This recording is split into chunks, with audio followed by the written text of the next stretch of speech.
கவலை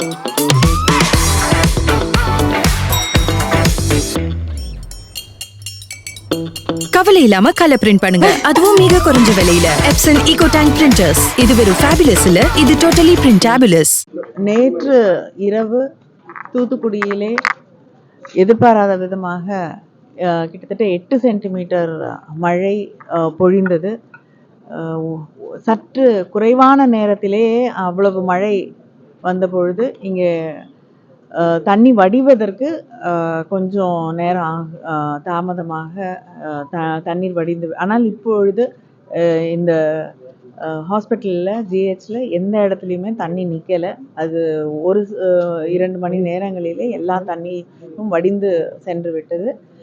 கிட்டத்தட்ட தூத்துக்குடி முழுவதும் சைக்ளோன் ஷெல்டர்ஸ் புகலிட மையங்கள் 97 தயார் நிலையிலே வைக்கப்பட்டிருக்கிறது. கரையோரங்களிலே இருக்கக்கூடிய மக்களுக்கு எச்சரிக்கை விடுக்கப்பட்டிருக்கிறது. தண்ணி அளவு, ஏன்னா இருக்கக்கூடிய நீர்நிலைகளில் எல்லாமே ஸ்ரீவைகுண்டமாக இருக்கட்டும், ஆத்தூராக இருக்கட்டும், எல்லா இடங்கள்லையுமே தண்ணீர் அளவு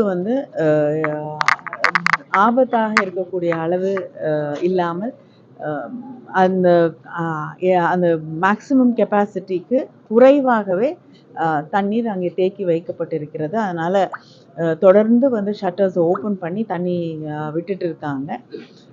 போதுமான அளவு மட்டுமே தண்ணீரை வைத்துக்கொண்டு திடீர்னு மழை வந்தால் கூட எந்த அபாயமும் இல்லாத அளவிற்கு அந்த லெவல்ஸை அவங்க மெயின்டைன் பண்ணிட்டு இருக்கக்கூடிய ஒரு நிலை இருக்கிறது. அதே நேரத்தில் மக்களுக்கு எந்த பாதிப்பு ஏற்பட்டாலுமே அவங்களுக்கு சைக்ளோன் ஷெல்டர்ஸ்க்கு கொண்டு போகக்கூடிய அளவுக்கு 97 இடங்களில் புகலிட மையங்கள் ஏற்பாடு செய்யப்பட்டிருக்கு. எங்கேயாவது பிரீச்சஸ் இருந்தால் அதை உடனே சரி செய்யறதுக்கு 30,000 மணல் மூட்டைகள் ஏற்பாடு செய்யப்பட்டிருக்கு.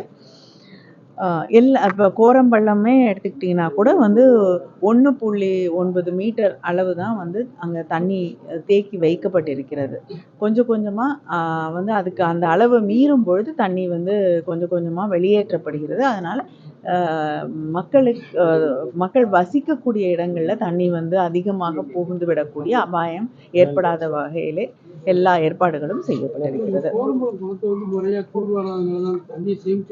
இல்லைங்க, கோரம்பள்ளம் சமீபத்தில் சுத்தம் செய்யப்பட்டு இன்னைக்கு மிகப்பெரிய இது அதில் ஒரு முடிந்த அளவுக்கு மழை காலம் வருவதற்கு முன்னால் தூர்வாரப்பட்டிருக்கிறது.